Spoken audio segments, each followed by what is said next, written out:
What is the one big mistake that I see companies making with Microsoft Teams?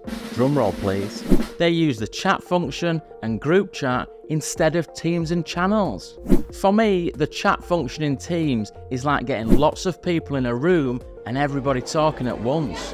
It can get pretty noisy pretty quickly. Whereas when you create teams and channels in your business, well, that is what Microsoft Teams is all about. You can create your teams and channels to match your business structure. For example, you could have a finance team that's just for the finance department. But for me, the greatest advantage that Teams and channels has over chat is the conversations. You can create a conversation about a specific topic and people can join in that conversation, whereas other people can start other conversations.